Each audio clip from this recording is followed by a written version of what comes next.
आज मुझे पता ही नहीं मैं कहाँ था, है बाबूजी। कभी कभी ऐसी गहरी नींद आती है, आज पता ही नहीं मैं कहाँ था। तो मन कारण शरीर में लय हो गया, सुसुपति से ऊपर उठ गया, सौपन से। वो जो गहरी नींद है, उस गहरी नींद में और समाधि में ज्यादा फर्क नहीं होता। समाधि का मतलब मन समाहित हो गया अपने स्वरूप में। तो समाधि में और गहरी नींद में ज्यादा फर्क नहीं है, इतना सा फर्क है। समाधि में ये जानता है मैं अपने स्वरूप में स्थित हो गया है, मेरा स्वरूप, ये मेरा परिचय है, ये मेरा आनंद है, ये मेरा अपना घर है, ये मेरा अपना स्वरूप है। और सुसुपति में ये उठकर कहता है मैं बहुत सुख से सोया, लेकिन जानता ही नहीं कहाँ था। जानता नहीं तो यह अनुभव किसने किया कि मैं सुख से सोया? वो आप हो। आप न जागृत अवस्था में सोते हो, न सुसुपति में सोते हो, और न सौपन में सोते हो।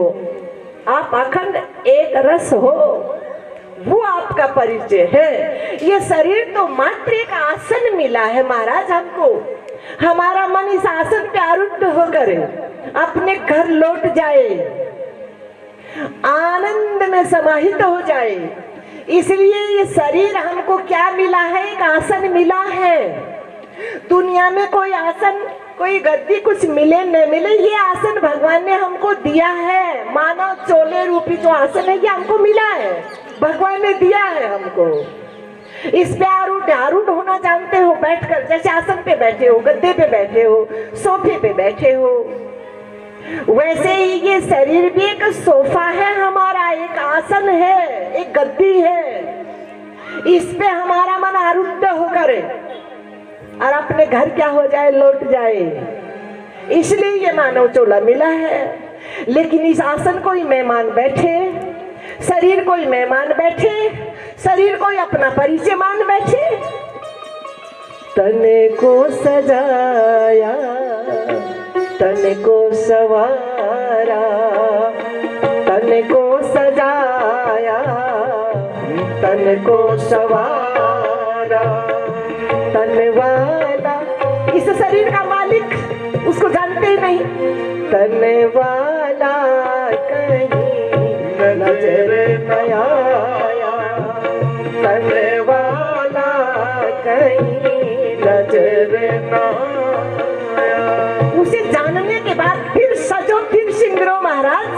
देखो तो महाराज जनक ने जान लेने के बाद कैसा श्रृंगार किया, कैसी शादियां की, कैसा साम्राज्य का विस्तार था। जिनके यहाँ स्वयं जगदीश्वर दामाद बनकर आ गए।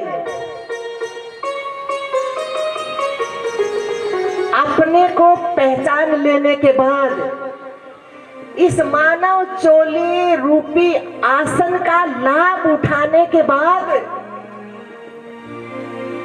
देखो महाराज सुखदेव जैसे भक्कड़ जाते रहे जहां,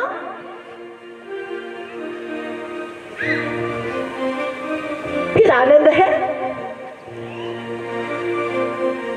फिर फैलाओ जितना साम्राज्य, सजो संवरो जितना मर्जी। लेकिन उससे पहले हम अपना परिचय तो पाले, अपने घर तो लौट जाएं। जिस कार्य के लिए शरीर में प्रवेश हुआ वो कार्य तो कर ले पहले। बाद में सन्यासी बनो, गृहस्थ बनो, वानप्रस्थी बनो, जो मर्जी जहां रहो। तो परमात्मा क्या है? सच्चिदानंद स्वरूप, सत्य स्वरूप है, आनंद स्वरूप है, चैतन्य स्वरूप है, जो स्वयं को जाने, सबको जाने। हम भी उन्हीं का अंश हैं और आनंद स्वरूप है। जिन आनंद के लिए सरल से शब्दों में आप यूं कह देते हो, उस आनंद में मन उतरते ही सब दुख दूर हुए, सब दुख दूर हुए। जब तेरा नाम लिया दुख दूर हुए, सब दुख दूर हुए, जब तेरा नाम लिया, सब दुख दूर हुए, हाँ सब दुख दूर हुए। क्योंकि मन में अपनी इच्छा से दुखों को छुआ हुआ था, और मन में जैसे आनंद को छुआ, जैसे कृष्ण को छुआ, जैसे अपने आप को छुआ, तो सब दुख दूर हुए, हाँ सब दुख दूर हुए, जब तेरा नाम लिया, सब दुख दूर हुए, हाँ सब दुख दूर हुए, जब तेरा नाम लिया, सब दुख दूर हुए, हाँ सब दुख दूर हुए। ओ ब्रज के नंद लाला, ओ ब्रज के नंद लाला, ओ राधा जी के सावरिया, ब्रज के नंद लाला, ओ ब्रज के नंद लाला, जी राधा जी के सावरिया, ब्रज के नंद लाला। याद करो ना, उन देवी द्रौपदी को याद करो ना, आप ही जैसा तो चोला रहा, कितने संकटों से घिरी हुई, और जैसे कृष्ण को पुकारा, जिस रूप में चाहा उसी रूप में बरस गए, सब दुख दूर हुए, आ सब दुख दूर हुए, आ जब तेरा नाम लिया, सब दुख दूर हुए। ओ ब्रज के नंद लाला, ब्रज के नंद लाला, ओ राधा जी के सावरिया, ब्रज के नंद लाला, ब्रज के नंद लाला, ओ राधा जी के सावरिया, ब्रज के नंद लाला, ब्रज के नंद लाला, ओ राधा जी के सावरिया, सब दुख दूर हुए, हाँ सब दुख दूर हुए, जब तेरा नाम लिया, सब दुख दूर हुए, हाँ सब दुख दूर हुए, हाँ जब तेरा नाम लिया, सब दुख दूर हुए। हरे कृष्ण कृष्ण कृष्ण हरे हरे, कृष्ण हरे हे कृष्ण कृष्ण हरे कृष्ण, हाँ कृष्ण कृष्ण हरे हरे, राम हरे राम, राम हरे राम, राम राम हरे हरे, राम हरे राम, राम हरे राम, राम राम हरे हरे, कृष्ण हरे कृष्ण, कृष्ण हरे कृष्ण, कृष्ण कृष्ण हरे हरे, राम हरे राम, राम हरे राम, राम राम हरे हरे, कृष्ण हरे कृष्ण,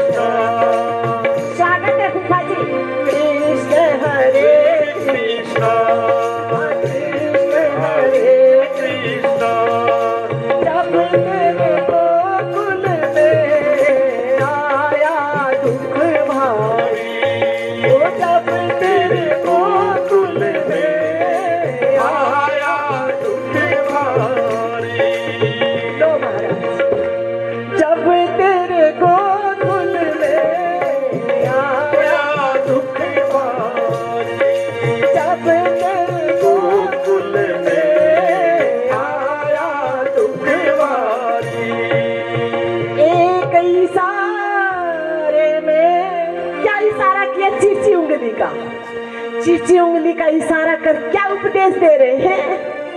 इसी प्रकार से मैं तुम्हारे शरीर में विद्यमान इस गोवर्धन पर भी शरीर रूपी पर्वत को धारण किया हुआ है। कोई बात ऐसी 19-21 हो जाए तो बाहर में भटको, तुम भीतर मेरी तरफ आ जाओ, अपने मन को भीतर की तरफ ले आओ। ये उपदेश दे रहे हैं कि जब तेरे गोकुल में, जब तेरे गोकुल में आया दुख भारी, जब तेरे गोकुल में, जब तेरे गोकुल में आया दुख भारी, एक इशारे में। अनिल भैया कहीं ठेके वेके की तरफ तो नहीं जाओगे ना? नहीं जाते हो ना, बहुत अच्छे लाल है। एक इशारे में वो सारी दुविधा तारी, एक इशारे में सारी दुविधा तारी, एक इशारा, सब मेरी शरण में आ जाओ, मेरा भजन करो, मैं तुम्हारे भीतर हूँ, बाहर कहाँ खोज रहे हो? अर्जुन को यही तो कहा भगवान ने, कहाँ खोज रहा है, कहाँ मिट्टी के ढेरों का भजन कर रहा है? इन सब शरीरों के भीतर चेतना रूप से मैं विद्यमान हूँ। अर्जुन मुझे क्यों नहीं देख रहे, मुझे क्यों नहीं पहचान रहे, मेरी शरण में क्यों नहीं आ जाते? एक इशारे में ओ सारी दुविधा तारी, एक इशारे में सारी दुविधा तारी, एक इशारे में। और जैसा भगवान ने कहा ब्रजवासियों ने वैसा ही किया तो मुड़ गया गोवर्धन। भगवान बता रहे हैं क्या छोटी मोटी तुमको आपदा आ जाती, क्या छोटा मोटा संकट, क्या छोटी मोटी बीमारी, ये देखो पर्वत भी महाराज झुक गया, वो मुड़ गया गोवर्धन, वो मुड़ गया गोवर्धन, वो जिसे तूने मोड़ दिया, उड़ गया गोवर्धन।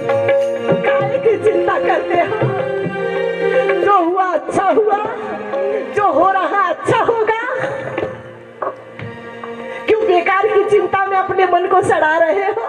वो मुड़ गया गोवर्धन, वो उड़ गया गोवर्धन, वो जिसे तूने मोड़ दिया, उड़ गया गोवर्धन, उड़ गया गोवर्धन।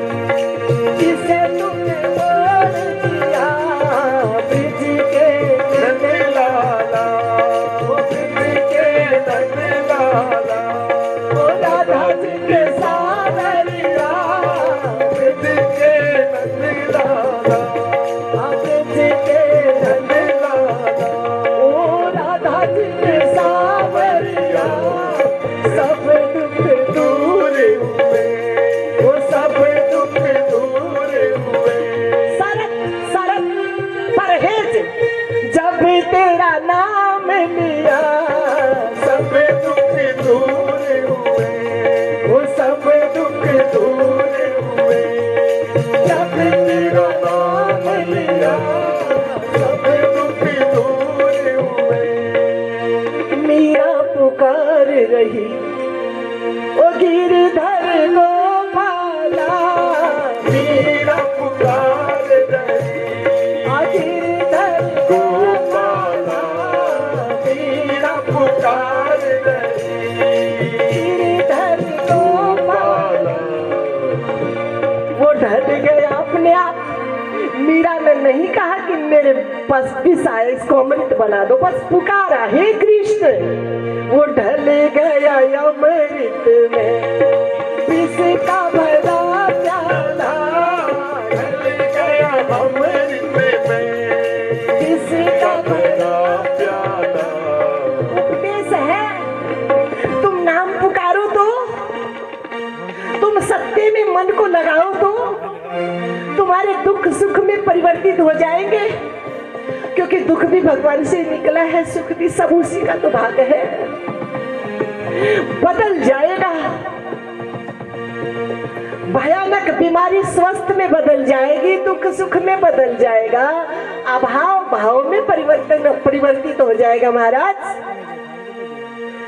ढल गया अमृत में वो विष का भरा प्याला, ढल गया अमृत में विष का भरा प्याला, मीरा पुकार रही, मीरा पुकार रही, गिरधर गोपाला, मीरा पुकार रही, मीरा पुकार रही, मेरे गिरधर गोपाला, ढल गया अमृत।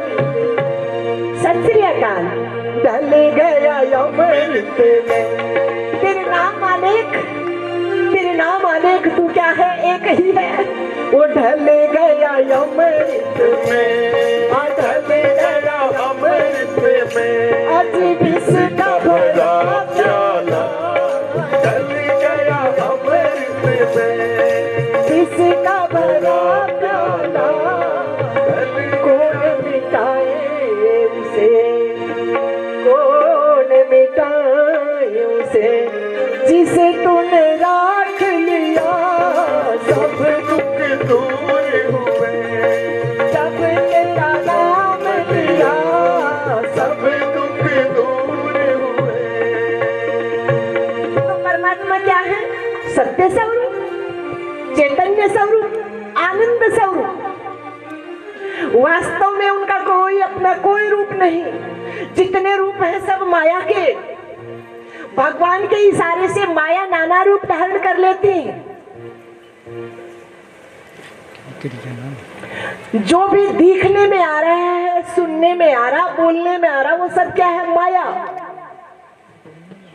जो अदृश्य है, जो दिख नहीं रहा, जिसके बारे में कुछ कहा नहीं जा सकता।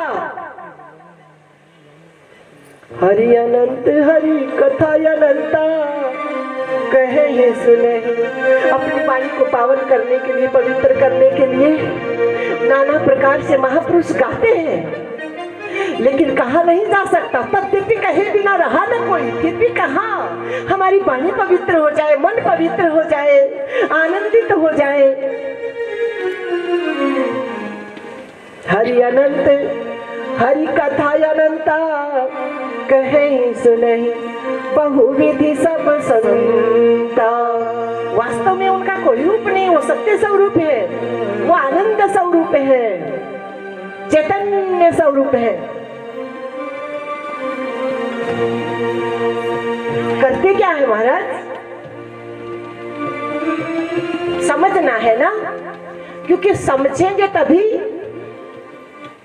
जो नाम रखा है आयोजन का आनंद महोत्सव, तभी तो सफलता प्राप्त होगी, तभी तो हमारा मन आनंद में डूबेगा। फिर महोत्सव, बिना मन आनंद में डूबे कैसा महोत्सव है?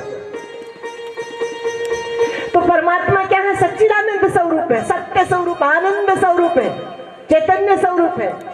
अन्न स्वरूप से, चेतना रूप से, प्रत्येक शरीर रूपी घर में, ये जो खोपड़ी का खाली भाग है, यहाँ चेतना रूप से, वैसे तो कण कण में है, उनके बिना कुछ भी शून्य नहीं है।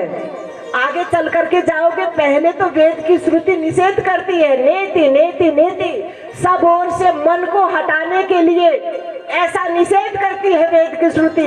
नेति नेति, ये भी परमात्मा नहीं, ये भी परमात्मा नहीं, ये भी परमात्मा नहीं। और जब सब ओर से हटकर मन अपने स्वरूप में सिमट जाता है, फिर उद्घोषणा होती है, सर्वम खलु इदं ब्रह्म, सब भगवान है कण कण में झांकी।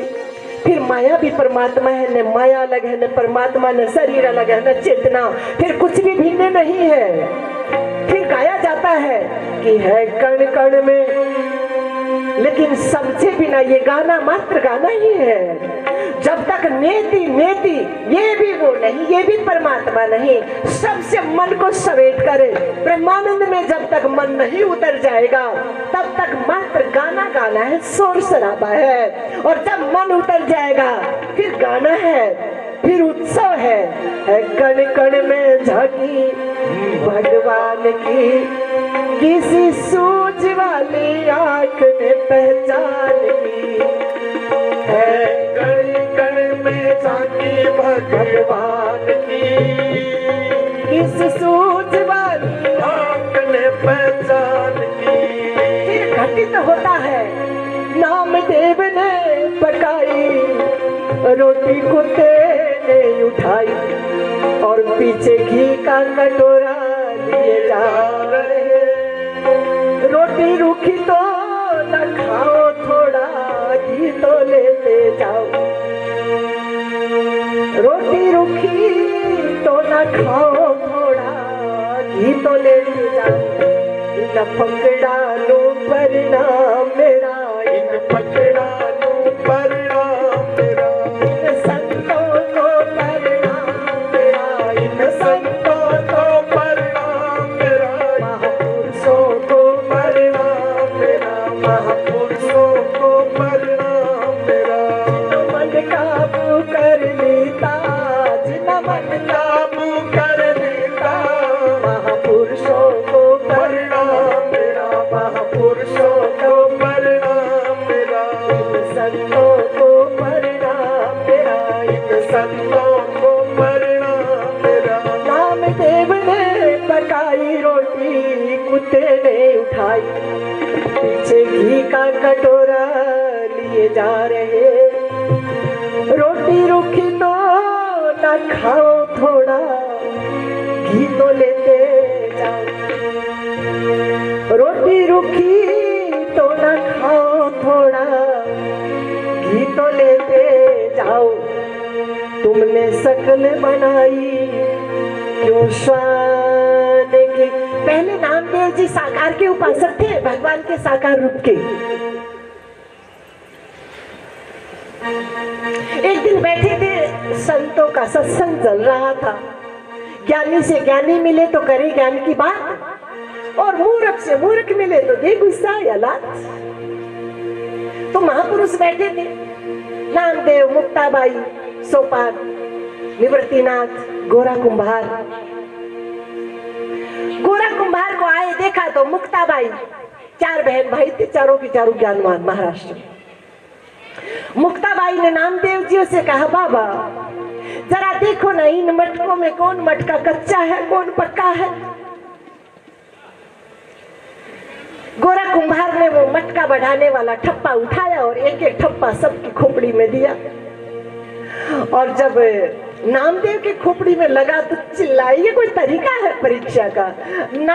गोरा कुंभार ने कह दिया, मुक्ताबाई ये मटका कच्चा है।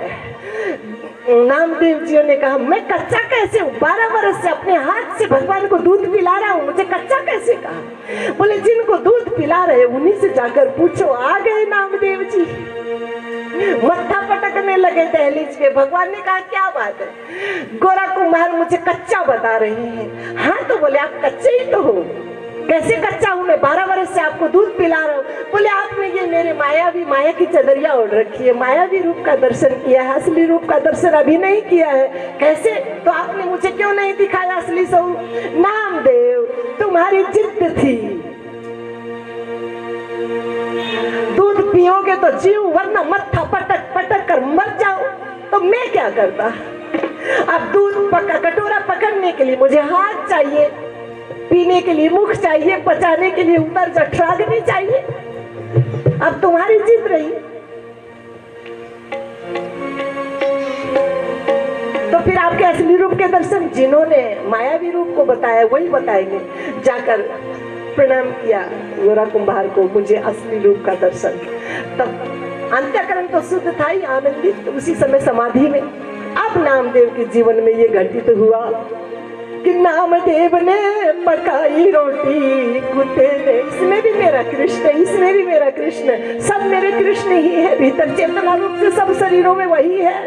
घट घट मेरा साइया, खाली घट ना कोई, और मैं बलिहारी व घट पे जा घट प्रकटे होए। नामदेव ने पकाई रोटी कुत्ते ने खाई, और पीछे घी का कटोरा लिए जा रहे। रोटी रूखी तो ना खाओ थोड़ा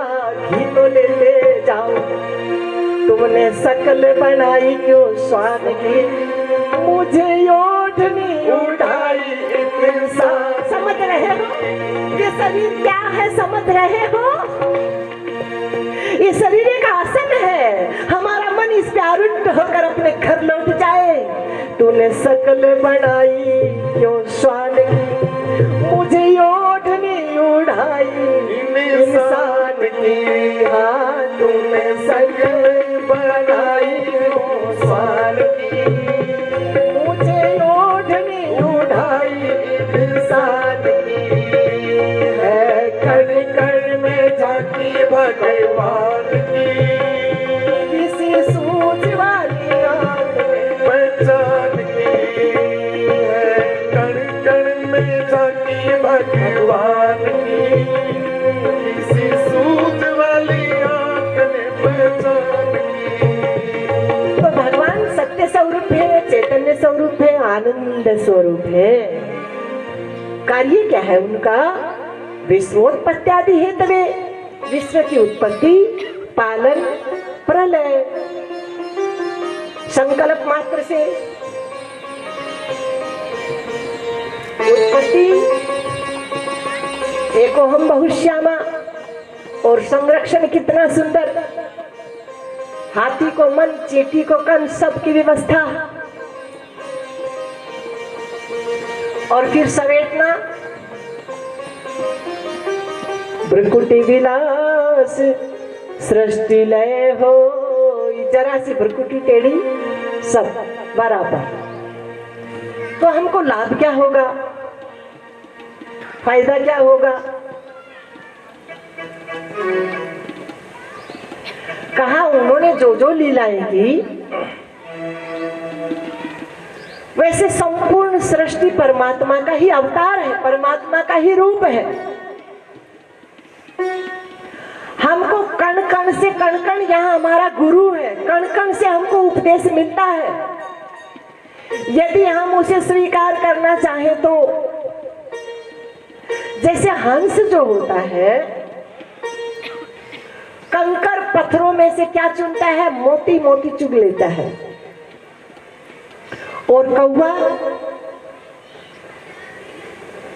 मोतियों में जाकर भी मोती को नहीं उठा सकता है, वहां भी कुछ ऐसा उल्टा सीधा ही चुनता रहता है। तो संत हंस गुण कहे पय, परिहरि बारी विकार। हम अपने स्वभाव के अनुसार परमात्मा की सृष्टि में कुछ भी खराब नहीं है, कुछ भी गलत नहीं है।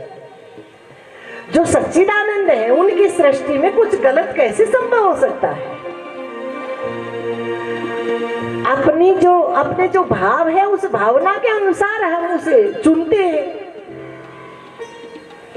सब तो भगवान ने बनाया है। कितने प्रकार की औषधियां हैं, हम जिस घास को बिल्कुल बेकार समझकर उखाड़ देते हैं वो औषधि के काम आता है। तो परमात्मा की सृष्टि में नफरत करने योग्य यहाँ कुछ भी नहीं है। हमारे मनोभाव पे निर्भर करता है, हमारा मन किस दृष्टि से देख रहा है, किस भाव से देख रहा है। तो संपूर्ण सृष्टि हमको उपदेश दे रही है। और विशेष विशेष भगवान के जो अवतार हुए उन्होंने हमको क्रियात्मक उपदेश दिया है, क्या करने योग्य है, क्या नहीं, क्या खाने योग्य है, क्या नहीं, क्या त्याज्य है, क्या ग्रहण करने योग्य है। ये उपदेश दिए हैं भगवान ने नाना रूपों में। उन भगवान ने जो नाना प्रकार से लीलाएं की, उनकी लीला कथाओं के माध्यम से हम अपने मन को साध कर, जिस प्रकार से किसी खाली बर्तन में बहुत जाला घिर जाता है, कचरा आ जाता है, मिट्टी के कण आ जाते हैं, साफ करने में हमारा मन नहीं हिम्मत जुटा सकता, तो पानी का पाइप उठाए और पानी के पाइप से पानी तब तक भरते रहे जब तक जितना कचरा है सब उतर कर बाहर न आ जाए। उसी प्रकार से भगवान की जो ये लीला कथाएं हैं, जो बार बार कथाएं कही जा रही हैं, इन कथाओं के जल से हमारे अंतःकरण रूपी मटके में जन्म जन्मांतर से हम आज से तो है नहीं, जब से सृष्टि की रचना हुई है तब से है।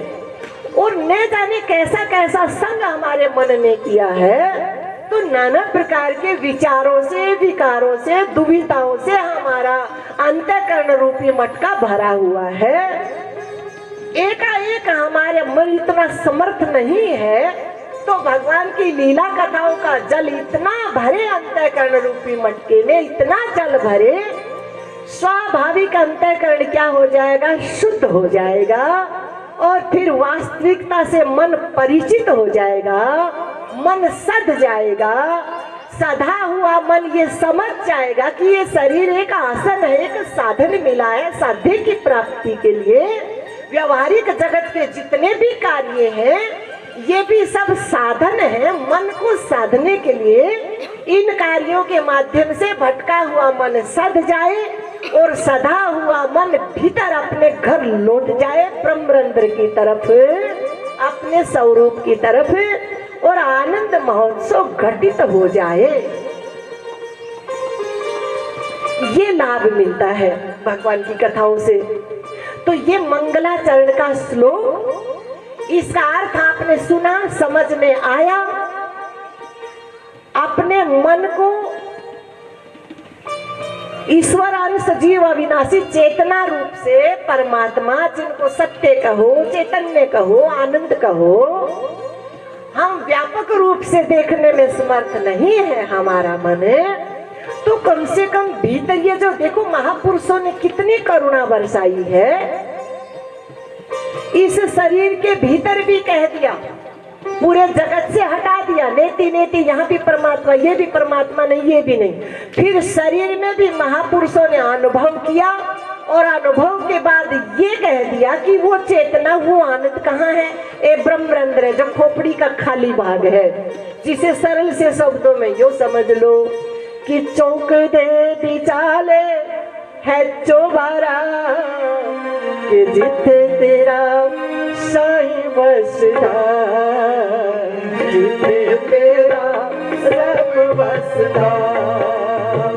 चौक दे बिचाले है चौबारा, के जिथे तेरा साईं बसदा, जिथे तेरा रब बसदा।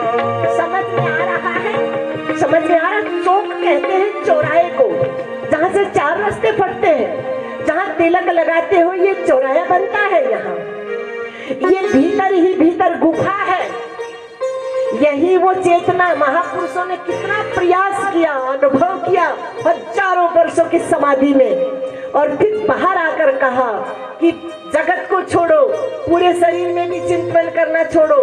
बिल्कुल इतना बता दिया कि ये दायरा है ब्रह्म गुफा का, और भीतर ही भीतर हमारा मन, और मन कोई अला बला नहीं है, मन कोई वचन नहीं है, मन कोई वस्तु नहीं है, मन को कोई हाथ पांव नहीं है कि चला कर ले जाना है, और वो कोई यात्रा नहीं है कि बहुत दूर चलकर जाना है। बिल्कुल मन की उल्टी कला करानी मात्र है। चौक दे बिचाले है चौबारा, के जिथे तेरा साईं बसदा, जिथे तेरा रब बसदा। चौक दे बिचाले है चौबारा, के जिथे तेरा साईं बसदा, जिथे तेरा रब बसदा। वो तो सब नगरों से घर न्यारा, के जिथे तेरा साईं बसदा, जिथे तेरा रब बसदा। वो तो सब नगरों से घर न्यारा, के जिथे तेरा रब बसदा, जिथे तेरा साईं बसदा। ये बात समझ में आए, फिर क्या घटता है? आनंद, फिर महोत्सव घटता है।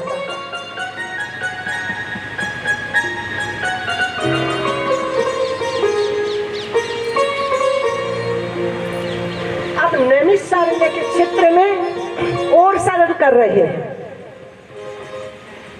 यदि यहां समझ में नहीं आए तो और सरल कर रहे हैं कि हमारे मन में आनंद कैसे घटित हो। यदि सीधे सीधे हमारा मन ठहराव में आकर और ब्रह्म गुफा में प्रवेश न कर सके तो और सरल कर रहे हैं कि जहां तुम्हारा मन है वहीं आनंद घटित हो जाए। इसके लिए और सरल बता रहे हैं कि नैमिषारण्य में नैमिष सूतमासीन मभिवाद्य महामति कथा अमृत रसस्वाद कुशलः सौनको ब्रवीत। नैमिषारण्य के क्षेत्र में कारण ऐसा हुआ, 88,000 महापुरुषों के मन में ऐसा भाव उठा, परोपकार, संत बड़े परमार्थी, घन जो बरसे आए, तपत बुझावे और की अपनों पारस लाए। उन महापुरुषों के लिए अपने लिए कुछ करने को शेष नहीं रहा। समाज के कल्याण के लिए, जिज्ञासुओं का मार्गदर्शन करने के लिए, जो अपने मन में आनंद घटित करने की जिज्ञासा रखते हैं, उनके लिए उन महापुरुषों ने ऐसा प्रयास किया है। 88,000 महापुरुष ब्रह्मलोक में पहुंचे और ब्रह्मदेव जी से प्रार्थना की, आप सृष्टि की रचना करने वाले हैं महाराज, तो हमें कोई ऐसा स्थान बताएं। जैसे आप घर बनाने वाले होते, आप घर बनाया, आपने अपनी कोठी बनाई, तो आप जानते हैं कौन सी दिशा में कौन सा कमरा है, कहाँ रसोई घर है, कहाँ विश्राम कक्ष है, कहाँ अतिथि कक्ष है, ये सब जानते हो। तो उसी प्रकार से कह रहे हैं, आपने सृष्टि की रचना की है, आप जानते हैं ब्रह्मदेव जी, हम लंबे समय तक सत्संग का सत्र चलाना चाहते हैं, तो ऐसा कौन सा स्थान है जहां हम उस स्थान पर बैठकर और लंबे समय तक, थोड़ी मोड़ी देर के लिए नहीं, लंबे समय तक सत्संग का सत्र चला सके। भावार्थ है इस शरीर की सृष्टि ब्रह्मदेव के द्वारा हुई, तो इस शरीर रूपी घर में, इस शरीर में 88,000 नस नाड़ियां हैं। जो ऋषि मुनि कहा, देखो ये कथाएं बहुत पहले हो चुकी हैं, इन्हीं कथाओं को, एक ही कथा को बार बार कहना, एक ही प्रसंग को बार बार कहने का मतलब क्या है, उससे हमको समझना है। 88,000 हमारे शरीर में नस नाड़ियां हैं और शरीर की रचना ब्रह्मदेव द्वारा। तो इस शरीर के अंदर एकांत ऐसा कौन सा स्थान है जहां बैठकर हमारा मन लंबे समय तक सत्संग कर सके। सत्संग का मतलब सत्य का संग कर सके, जहां संपूर्ण मनोरथों की अपने आप ही सिद्धि होती चली जाए। ऐसा कौन सा स्थान है? तो ब्रह्मदेव जियों ने एक चक्र छोड़ा, उस चक्र की नेमी अरण्य में टिकी, अरण्य जंगल का खाली भाग। ये जो चक्कर उठते हैं ना, कहा है ना शास्त्रों में महाराज, चक्कर उठ रहा है नाभि से, नाभि में स्पंदन होता है महाराज, इतने चक्कर है महाराज, इतने मूल बंद, ये मूल बंद है महाराज। वहां से सोई हुई जब शब्द की चोट लगती है, शब्द का प्रहार होता है, सत्संग के अंदर कोई शब्द ऐसा लग जाता है, ऐसा प्रहार कर देता है कोई एक आध शब्द, जिससे मन में सोई हुई वृत्ति होती है वो जग जाती है, नाभि में हलचल होती है, स्पंदन होता है, श्वास फूलता है, प्राण अपान दोनों उठकर हटकर, वहां से जो दोनों नाड़ियों में प्राण चलते हैं वो हटकर सुषुम्ना में प्रवेश हो जाता है। और फिर सीधा वो कहाँ जाता है, मनोवृत्ति के पीछे पीछे मन सीधा ब्रह्मरंध्र में चला जाता है, ब्रह्म गुफा में। वहां अखंड आनंद की धार बहती है। बाह्य जगत में वो जंगल में वो नेमिटी की जिस स्थान से नाम पड़ा, जिस वजह से उस स्थान का नाम पड़ा नैमिषारण्य, अखंड जल की धारा प्रवाहित हुई, सो चक्र तीर्थ के नाम से भी प्रसिद्ध है। तो बाह्य जगत में लेकिन हमको उपदेश इस शरीर के भीतर ही मिल रहा। अब वहां सूत नाम के महापुरुष व्यास पीठ पे विराजमान हुए और सोनक आदि 88,000 महापुरुषों ने सोनक जी महाराज को मुखिया बनाया कि आप हम सब की तरफ से लोक कल्याणकारी प्रश्न करेंगे। सोनक जी महाराज उठे हैं, सूत जी महाराज के श्री चरणों में प्रणाम किया है।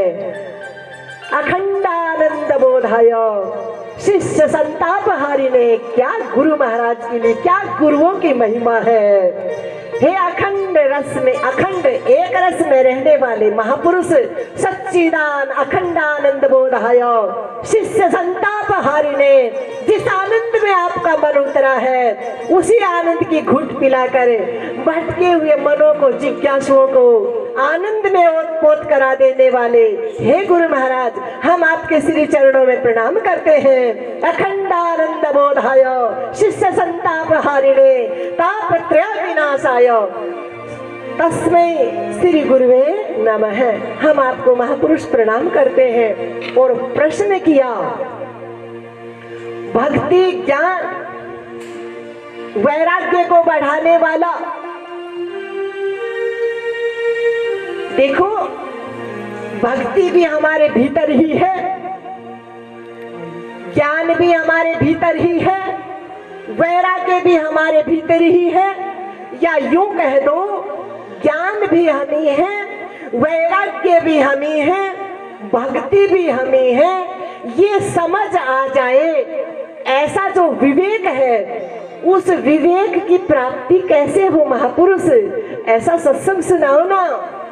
भक्ति ज्ञान विरागाप्तो विवेको वर्धते महान, माया मोह निराशश्च वैष्णवः क्रियते कथम। हमारा मन माया से, मोह से अछूता होकर अखंड एक रस में, ब्रह्मानंद में, आनंद महोत्सव में कैसे उतर सकता है महापुरुष। ऐसी करुणा करो, ऐसा सत्संग सुनाओ। सुनते ही महापुरुष के आनंद का महाराज ठिकाना नहीं रहा। सब दुख दूर हुए, सब दुख दूर हुए, जब तेरा नाम लिया। सब हम आगे, हम थोड़ा आगे इसलिए जा रहे हैं, लेंगे थोड़ा थोड़ा दो तुकारी आदि का प्रसंग भी बीच में ले आएंगे कथा के घुमा फिरा करके, लेकिन यह आनंद महोत्सव है। ये बच्चों ने माँ बाबू जी के लिए शादी के 50वें सालगिरह पे, सालगिरह चक्कर, या यूं कहो वो चक्कर ही तो है, घूम घुमा कर नाभि से वो चक्कर उठता है और भागवत के शब्दों के अब लगे चोट, और मन में जो सोई हुई वृत्ति है वो जग जाए और किधर ले जाए मन को, 51 की तरफ ले जाए। 51 माने शुरू में आपने सुना, एक माने एक ब्रह्म का ध्यान किया कर छोड़ दूसरी आशा, और 1 जो खोपड़ी में खाली भाग है, नैमिषारण्य कहो, सुखताल कहो, गंगा का किनारा कहो, उधर ले जाए मन को। इसलिए थोड़ा सा आगे लिया है प्रसंग को।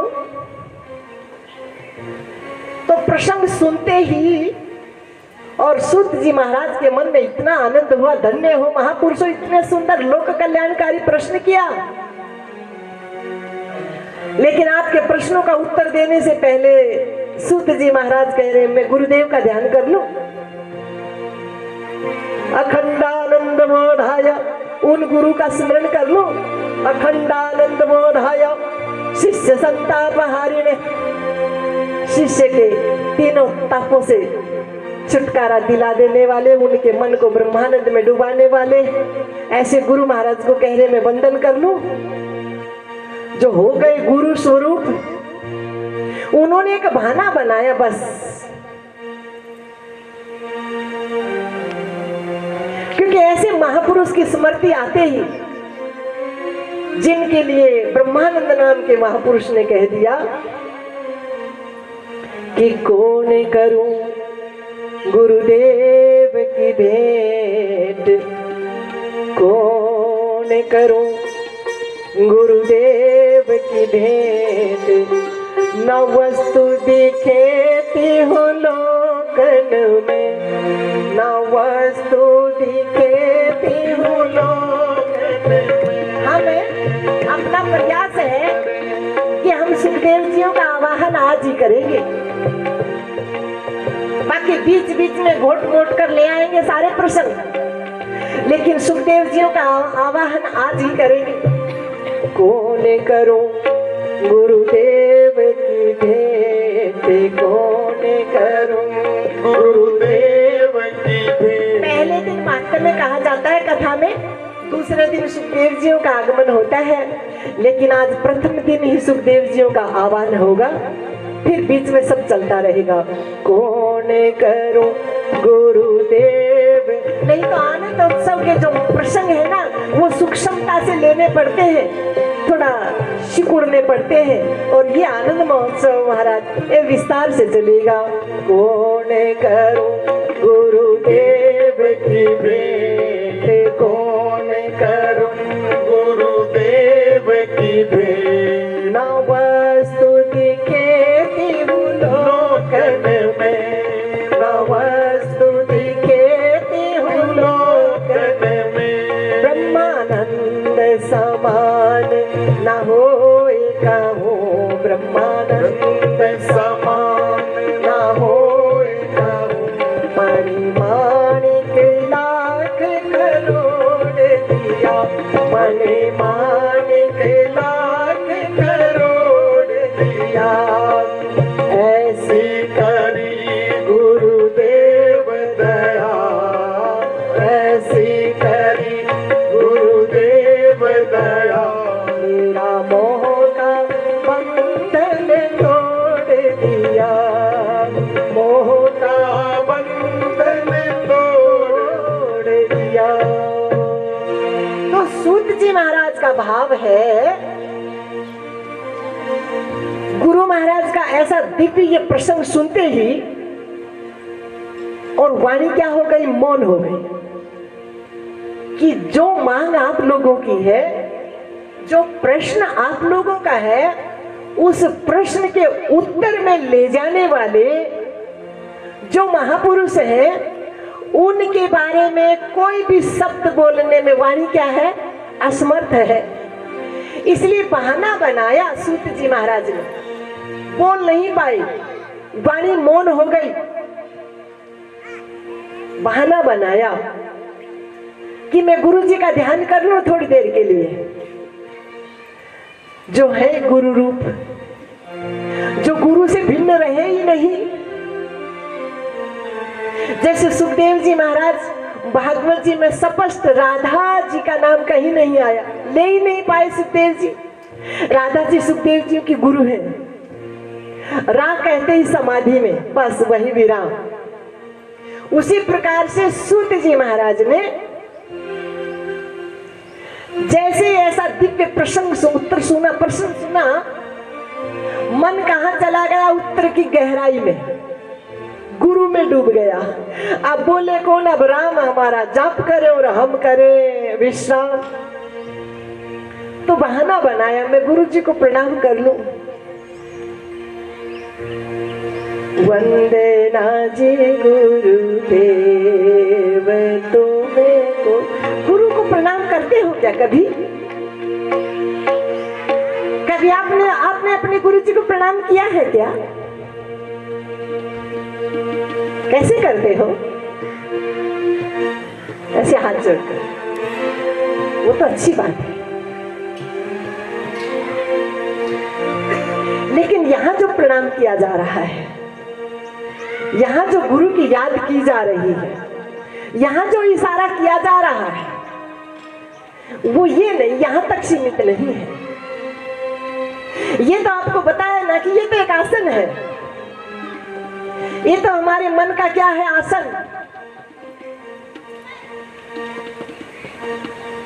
हाथ इंद्री का इसमें प्रवेश होता है, मन उसका साथ देता है। हाथ कब उठेंगे? जब मन हाथ के साथ होगा। मन के बिना मन के बिना हाथ उठेगा क्या? मन के बिना पांव उठेंगे ही नहीं। मन के बिना आप कथा में चलकर आ ही नहीं सकते। दिल्ली से आ सकते थे क्या मन के बिना? मन ने कहा, फिर शरीर उठा, तैयारी हुई, मन ने शरीर का साथ दिया, तब यहां तक आए। अब यहां बैठे हो, घर से आए, घर में मन ने आदेश दिया, पहले मन हुआ चलना है। मन ने शरीर का साथ दिया तो शरीर चलकर आया। मन है तो बैठे हो, मन उठ गया तो शरीर भी उठ जाएगा। तो ये प्रणाम तो किससे हुआ? ये तो बाहर बाहर का प्रणाम हुआ, क्योंकि अभी मन हाथ से जुड़ा है। मन ने हाथ का संग किया है, मन ने इस आसन का संग किया है, अभी प्रणाम नहीं किया है। और गुरु को प्रणाम मन से होना चाहिए ना, वहां हाथों की आवश्यकता ही नहीं, वहां इस शरीर की आवश्यकता ही नहीं। नारायण, एक बार यदि वो प्रणाम हो जाए, भागवत में आप सुनेंगे भगवत धर्म किसे कहते हैं। नारद जियों से पूछा वसुदेव जियों ने, हे महापुरुष, भगवत धर्म किसे कहते हैं? भगवत धर्म, गुरु को प्रणाम कैसे करते हैं? भगवत धर्म, भगवान को वंदन कैसे करते हैं? भगवत धर्म, गोपी कृष्ण का मिलन कैसे हो सकता है, कैसे होता है? भगवत धर्म, गुरु शिष्य का मिलन कैसे होता है? भगवत धर्म, जीव आत्मा और परमात्मा का मिलन कैसे होता है? भगवत धर्म, शादी कैसे होती है? भगवत धर्म, 50वां सालगिरह कैसे मनाया जाता है? भगवत धर्म किसे कहते हैं? तो नारद जी ने कहा, नव योगेश्वरों ने मुझे जो सत्संग सुनाया, हे वसुदेव जी, वही मैं आपको सुनाता हूँ। थोड़े से में लेते हैं, फिर आएगा भागवत में विस्तार से। इसलिए आज ही सुखदेव जी को बुला रहे हैं। तो नारद जी ने कहा, सब ओर से मन को समेट कर, सब ओर से कहा, माया से। माया क्या है? बोले जितना भी दृश्यमान जगत है, ये शरीर है, ये माया है। इससे क्या करो? मन को समेटो। और सब ओर से शरीर से सिमटा हुआ मन आत्माराम में रमण कर जाए और वहां जाकर गुरु को वंदन करे। वंदे गुरु पद, कहाँ है गुरु के चरण? वंदे गुरु पद पदुम परागा, जहाँ से आनंद के पराग, जहाँ से भक्ति के पराग, जहाँ से ज्ञान के पराग छिटक रहे हैं, जिसकी वजह से अंश दो अंश हमको शांति मिल रही है। वरना आग लगी आकाश में, झट झट पड़े अंगारे। ऐसे महापुरुष न होते जगत में तो ये जल मरता संसार। वंदे गुरु पद पदुम परागा, सुरुचि सुवास सरस अनुरागा। वंदे गुरु पद पदुम परागा, सुरुचि सुवास सरस अनुरागा। वंदे गुरु, कर लो प्रणाम गुरु को, गुरु को प्रणाम कर लो। आज आपके भीतर ही है वो श्री चरण, आपके भीतर ही है वो गुरु, आपके भीतर ही है वो आनंद। उसको एक बार प्रणाम कर लो। वंदे गुरु पद पदुम परागा, सुरुचि सुवास सरस अनुरागा। सुरुचि सुवास सरस अनुरागा। तो सूत जी महाराज सोनक आदि महापुरुषों से कह रहा हूँ, हे महापुरुषों, मैं अपने गुरुदेव को प्रणाम कर लूं? क्योंकि गुरु को जब वंदन होता है तो वाणी काम नहीं करती।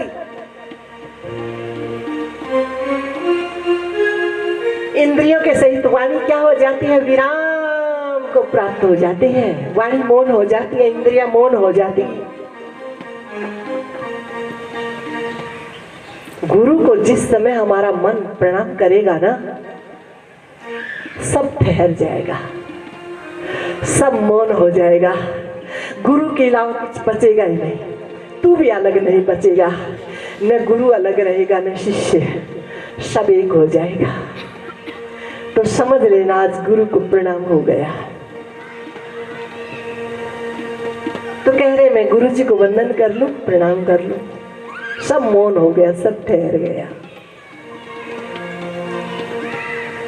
युद्ध भूमि के प्रांगण में भीष्म पिता महाराज कह रहे धर्म युधिष्ठिर को, बस अब मुझे प्रणाम करने दो ठाकुर जी को, अब मुझे कृष्ण से बातें करने दो। तो 11 श्लोकों में स्तुति की, मतलब 5 ज्ञान इंद्रिय, 5 कर्म इंद्रिय, अंतःकरण,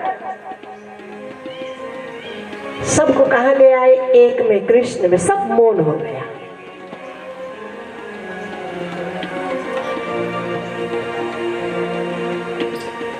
जहां न मंत्र अलग रह जाता है,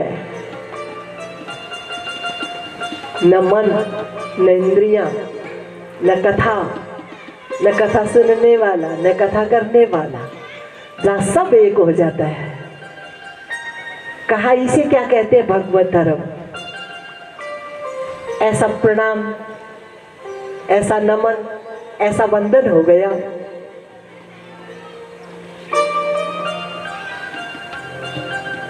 गर्गाचार्य जी नामकरण करने के लिए आए ना,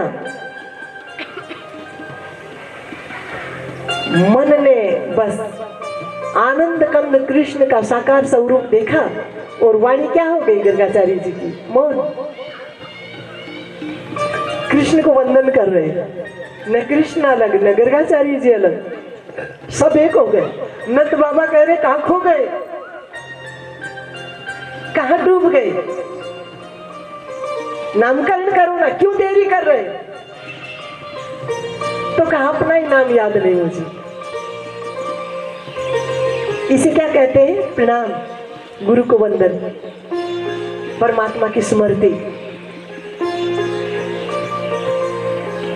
यदि कोई और स्मृति है, वंदन कर रहे हैं भगवान को, प्रणाम कर रहे हैं गुरु को, और कोई और स्मृति है बीच में, तो समझो ये तो प्रीत तू और कहीं, वो और कहीं, तू और कहीं, वो और कहीं। सुखदेव जी सिखा रहे गुरु को वंदन करो तो ऐसा करो, तू बिजली गिरा मैं जल जाऊं, तेरा हूं तुझ में मिल जाऊं, मुझसे हो खता और तुम बख्शो, ये रोज का झगड़ा कौन करे? तू और कहीं मैं और कहीं, ये नाम का सिजदा कौन करे? तू और कहीं मैं और कहीं, ये नाम का सिजदा कौन करे? तू और कहीं मैं और कहीं, ये नाम का सजदा। ऐसा वंदन हो गया, ऐसा सिखा रहे कि मैं गुरु जी को वंदन कर लेता हूं, प्रणाम कर लेता हूं। सुखदेव जी तो वो महापुरुष है महाराज, जो शरीर में प्रवेश होते ही सीधे जंगल की तरफ, सीधे ब्रह्मरंध्र की तरफ, सीधे अपने स्वरूप की तरफ, सीधे गुफा की तरफ। व्यास जी महाराज पीछे पीछे आवाज ही लगाते रह गए, ठहरो पुत्र, लेकिन जो ठहर ही चुका, अब क्या ठहरे महाराज? मां प्रकृति ने देखा, बड़ी आनंदित हुई। 2 महापुरुष एक साथ मेरी गोद में, सुखदेव जी महाराज, उधर महाराज व्यास जी।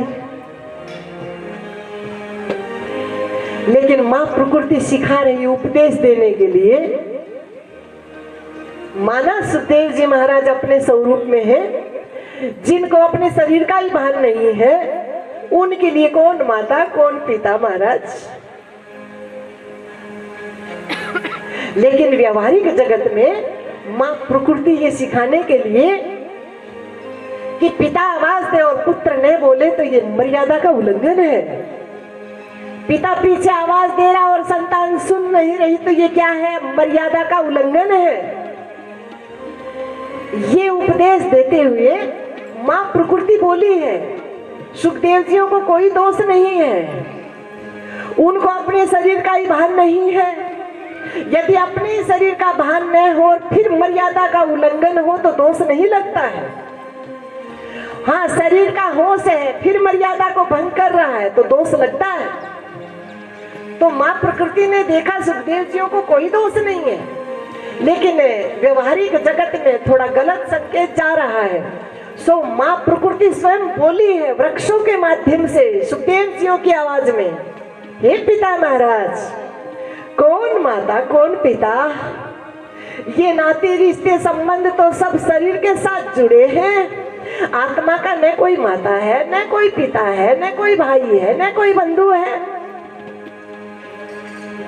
लेकिन व्यास जी महाराज कुछ सिखाने के लिए पीछे ही जा रहे हैं, कुछ और बताने जा रहे हैं हम सबको कि मन को कैसे समेटे, शरीर में रहते रहते, जगत में रहते रहते, व्यवहार में रहते रहते, नाते रिश्तों में रहते रहते, भीड़ में रहते रहते, समूह में रहते रहते हम एकांत में कैसे रहें ये सिखा रहे हैं।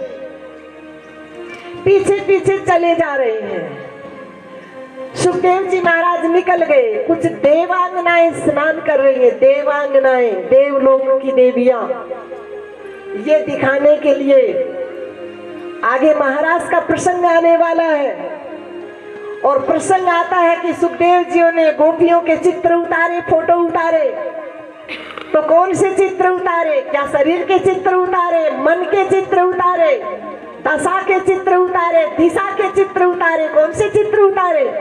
यदि शरीर के चित्र उतारते सुखदेव जी महाराज तो आज देवलोक की देवांगनाएं स्नान कर रही हैं। उनको कोई मतलब नहीं है, वो जा रहे हैं अपनी मस्ती में। जिनका अपने शरीर से ही लगाव नहीं है उनका और बाह्य जगत से, यूं कह दो सरल से शब्दों में, जगत के रंग क्या देखो, जगत के रंग क्या देखो, तेरा दीदार काफी है, तेरा दीदार काफी है। जगत के रंग क्या देखो, जगत के रंग क्या देखो, तेरा दीदार काफी है। चलाया हूँ मैं सत्संग में, चलाया हूँ मैं सत्संग में, यही परिवार काफी है, यही परिवार काफी है। जगत के रंग क्या देखो, जगत के रंग क्या देखो, तेरा दीदार काफी है। और जब व्यासियों को देखा तो देवांगनाओं ने तुरंत अपने वस्त्र धारण किए। व्यासियों ने पूछ लिया, देवियों अभी अभी अवधूत अवस्था में मेरा सुखदेव निकल गया, आपको कोई संकोच नहीं लगा और मुझ वृद्ध को देखकर ऐसा किया? देवांगनाओं ने कहा, बाबा आपके पुत्र हैं, धन्य है सो मन्य है, संसार में ना अन्य है। वो धन्य है, आपका तो कहना ही क्या है महाराज। और सुखदेव जी धन्य है, मानने योग्य है, प्रणाम करने योग्य है, नमन करने योग्य है, उनकी मन दशा स्वीकार करने योग्य है महापुरुष। उनको अपने शरीर का ही ख्याल नहीं और कहीं देना लेना ही क्या, इसलिए उनसे क्या संकोच। सुखदेव व्यास जी महाराज वापिस लौट गए और सुखदेव जी महाराज घने जंगल में अपने स्वरूप में, घना जंगल अपने स्वरूप में समाधि में लीन हो गए। अब व्यास जी महाराज संज्ञाप्रास नाम का आश्रम जो व्यास गुफा के नाम से प्रसिद्ध है, बद्री क्षेत्र में, वहां आए हैं।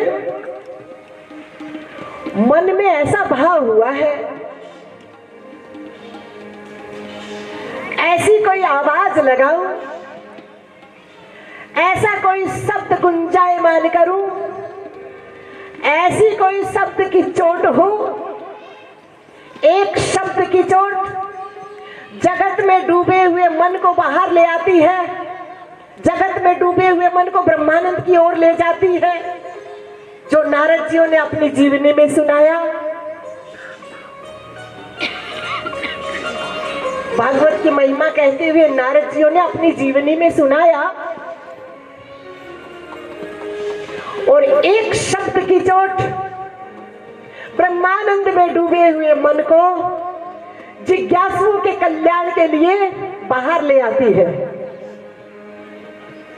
तो ऐसा कोई शब्द, ऐसी कोई आवाज, ऐसा कोई सूत्र, ऐसा कोई श्लोक,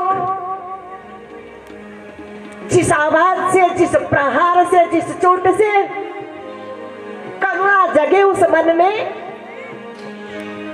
समाधि से बाहर आए और जिज्ञासुओं का कल्याण करे, ऐसा प्रयास करता हूं।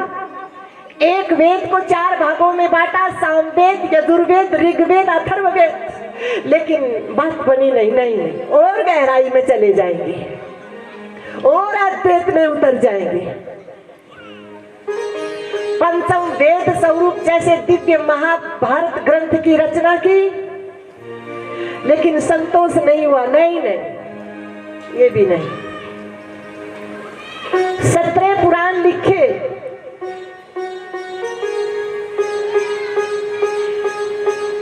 लेकिन जानते हैं भगवान एक है, सागर एक होता है, उठने वाली लहरें अनेक होती हैं।